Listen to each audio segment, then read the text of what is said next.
잠자기 전에 듣는 성경 이야기 제1막 유월절 식사를 차리다. 마가복음 14장 12절에서 16절 말씀. 이스라엘 명절인 유월절은 목요일 저녁에 시작됐어요. 이스라엘의 모든 가족은 축제가 시작되기 직전 성전 앞 제단에서 어린 양이나 염소를 잡아서 제사를 드린 뒤 고기를 요리해서 먹었답니다. 제자들이 예수님께 물어봤어요.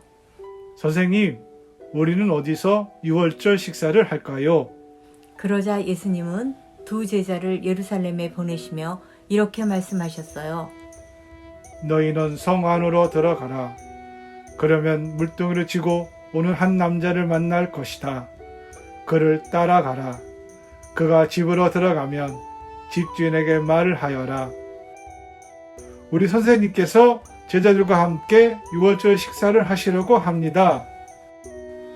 그러면 그 사람이 너희에게 큰 다락방을 보여줄 것이다.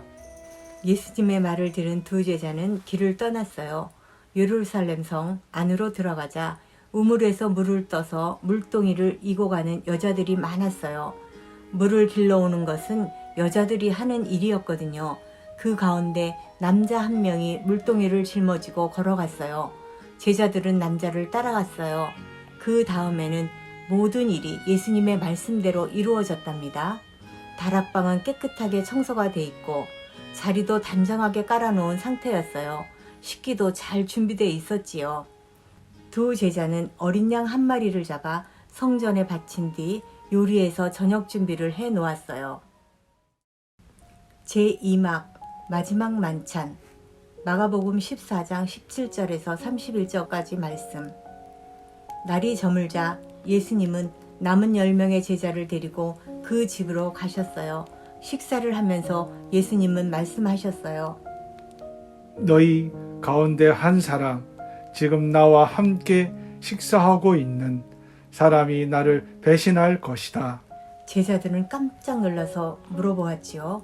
그게 누굽니까? 접니까? 선생님, 저예요? 예수님이 대답하셨어요. 너희 가운데 한 사람이다.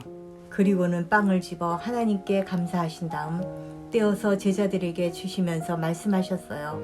이것은 나의 몸이다. 모두가 빵을 나눠 먹었어요. 그러자 예수님은 포도주가 든 잔을 들어 감사하신 다음 제자들에게 주면서 말씀하셨어요.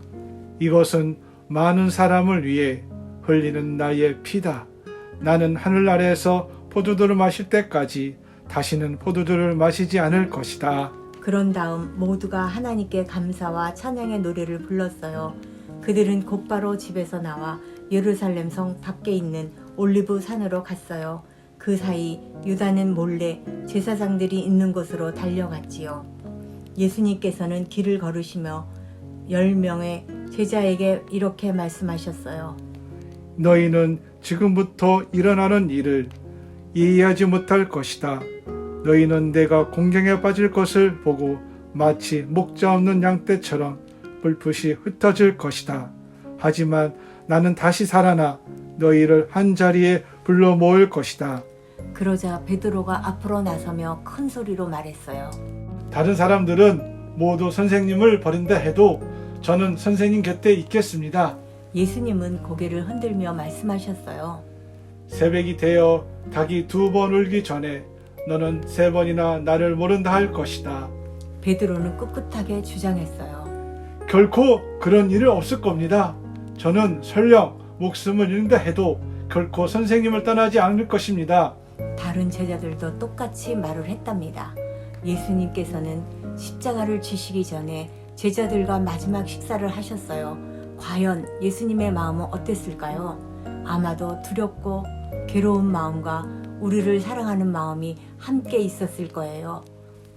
우리 친구들도 오늘 잠자기 전에 예수님의 마음이 어땠을지 잠시 생각해 보기를 바래요.